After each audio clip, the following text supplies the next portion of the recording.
derecho nunca será un límite a las expresiones políticas, pero debe respetarse los cauces que se establecen. Esa es la esencia, al final, de la convivencia. Afirmada esta primacía de la Constitución, inmediatamente diría que debe realizarse por los tribunales siempre una interpretación pro ley. La ley es la afirmación de la democracia cotidiana. La ley es la expresión de la democracia, porque es, al final, la expresión de un Parlamento, de los representantes de un pueblo. Y, evidentemente, no puede contradecir abiertamente el texto constitucional. Pero si cabe hacer una interpretación constitucional de la ley, hay que hacerla. Hay que salvar la ley. Para ello, además, la jurisdicción constitucional tiene un instrumento importante como es el de la sentencia interpretativa. Al Tribunal Constitucional le cabe decir que la ley es constitucional, por lo tanto no es nula, pero debe interpretarse de esta manera. Es decir, debemos salvar la labor del legislador siempre que sea posible. No por nada, sino, repito, porque el día a día democrático se expresa en el hemiciclo, se expresa a través de sus representantes. Esta es, creo, la dialéctica que debe encerrar un juicio de constitucionalidad, supremacía de la Constitución y, por otro lado, presunción en favor de la ley. Como ven, el derecho constitucional ancla sus raíces en el pasado, pero sigue extraordinariamente vigente. Sigue vigente desde sus primeros postulados ideológicos, que todavía hoy no solo son vigentes, sino que son de necesaria reivindicación: la idea del Estado de Derecho, la idea de división del poder, la idea de los derechos fundamentales, y es un derecho vivo que necesita de todos para mantener su vigencia y cumplir las funciones que tuvo desde un primer momento. Nada más y muchas gracias.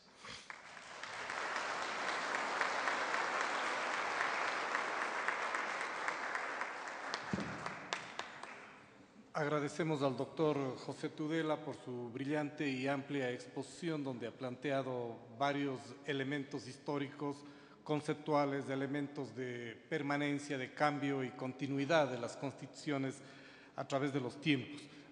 Vamos a aprovechar justamente el tiempo que nos queda antes de pasar al receso para, de parte de ustedes, hacer alguna pregunta, algún comentario al expositor. Así que abrimos la sala para sus expresiones.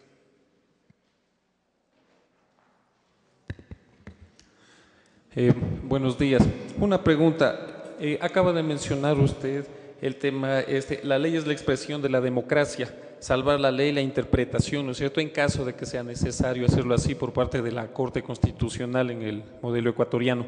Mi pregunta va más bien orientada hacia un posible encuentro o confrontación, mejor dicho, entre lo político y lo legal, que a veces se oye en el seno de la Asamblea, se debate, ¿no es cierto?, que lo estrictamente legal, lo jurídico debe ceder el paso ante alguna necesidad política, ¿no es cierto? ¿De qué manera le podemos enfrentar eso con el marco constitucional, profesor?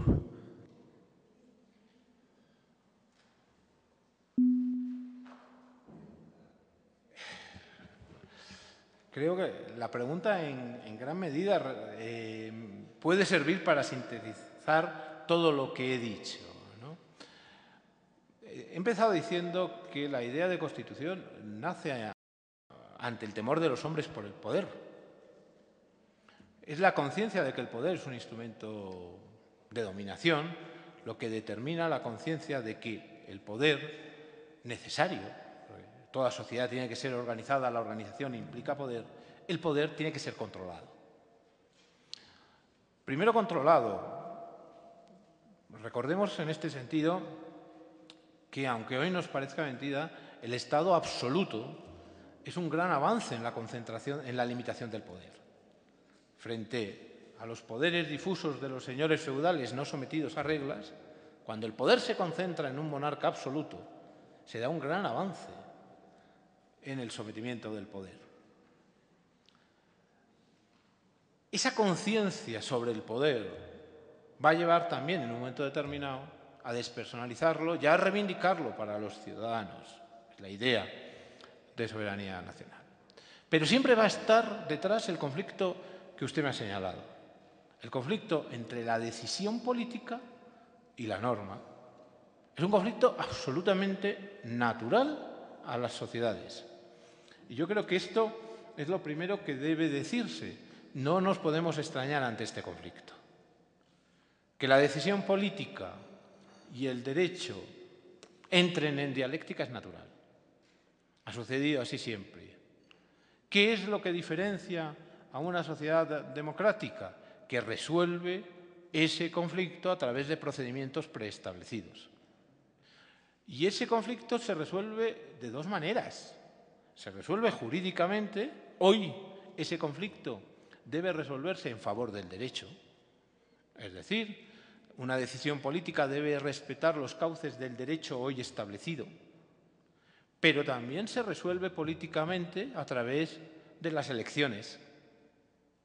Si usted quiere otro derecho y gana las elecciones, dispondrá de la mayoría para cambiar ese derecho. Es decir, no es verdad que exista ese antagonismo entre ley, entre Estado de Derecho y Estado democrático, entre ley y democracia, o ley y poder político. Entiendo que estamos hablando siempre hoy de la expresión del poder político en una democracia. No existe esa tensión, pero es una tensión perfectamente resoluble y no solo jurídicamente. El derecho tiene su momento. En ese momento, el Estado de Derecho nos dice, el Estado de Derecho y el Estado democrático nos dice, la decisión debe someterse al ordenamiento jurídico establecido y seguir sus cauces. Ahora bien, no es una decisión imperturbable. Mañana, dentro de un mes, dentro de un año, habrá elecciones y yo podré presentarme ante los ciudadanos con un programa de cambio determinado. Si obtengo el refrendo de los ciudadanos, la decisión podrá ser otra. Entonces, yo creo, sinceramente, que la democracia contemporánea es un ingenio bastante perfecto. Cuestión diferente es que, lógicamente, está sometido a muchas tensiones y lo que decía antes, en los tiempos contemporáneos estamos viendo circunstancias novedosas que le enfrentan a problemas que hasta ahora no había tenido que enfrentar. Pero es un ingenio técnico bastante bien construido que permite resolver problemas jurídicos y problemas políticos.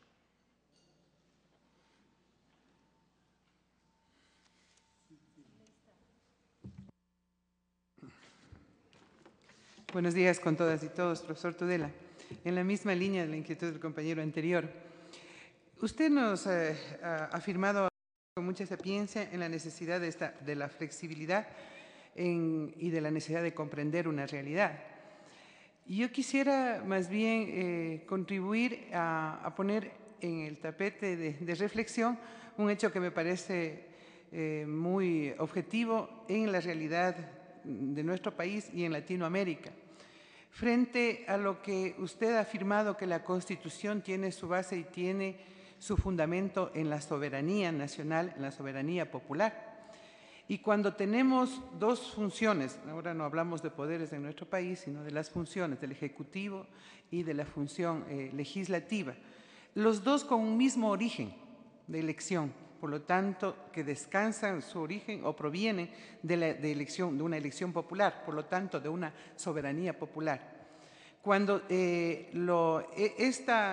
este sistema de contrapesos pretende establecer ese equilibrio político y establecer los límites del poder, vemos que cada cual de estas funciones puede afianzarse en esa legitimidad popular y no en esa dependencia, porque no depende la función ejecutiva de la función legislativa o parlamentaria y tampoco esta del otro. Entonces, como que esos contrapesos tiene algo de común y que es la legitimidad o el apoyo de esa soberanía popular.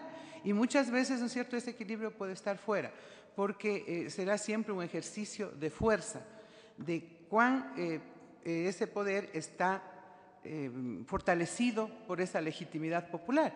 Y eso es lo que muchas veces, son ingredientes que se presentan en las decisiones políticas y en los procesos de construcción de la ley. Este mismo origen hace, ¿no es cierto?, la necesidad de que cada una de estas funciones se afiancen en esa soberanía popular, quedando a un lado lo que usted decía, esa soberanía parlamentaria supeditada a una correlación de fuerzas. Esto me parece fundamental, el que usted nos pudiera ayudar a entender hasta qué punto este gran acuerdo, pacto social que constituye la Constitución, prevalece en el ejercicio del poder, porque me parece fundamental tomarlo también desde ese ámbito. Gracias. Realmente es una pregunta difícil porque además nos enfrenta a un tema diferente y que puede ser objeto de uno o varios seminarios, ¿no? Yo, por una desviación inevitable, claro, he hablado desde presupuestos de régimen parlamentario.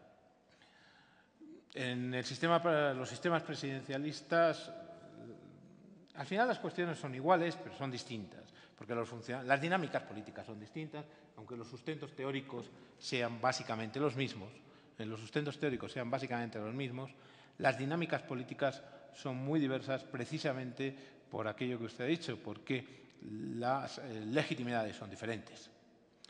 Repito, las legitimidades, porque en estos momentos, en un sistema parlamentario como el español, el poder del presidente es enorme, el poder del presidente del gobierno. El poder del presidente del gobierno es enorme y el Parlamento es una institución en retiro. Mucho más y encima hay una mayoría absoluta. Es una institución... se ha primado mucho la fortaleza del Ejecutivo por razones diversas y el Ejecutivo, a su vez, es deudor de la figura del líder político que accede a la presidencia del gobierno. Entonces, en la dinámica política cotidiana, en España, la figura del presidente hace que sea un régimen muy cercano en su dinámica al presidencialismo. Pero, en cambio, siempre falta esa legitimidad.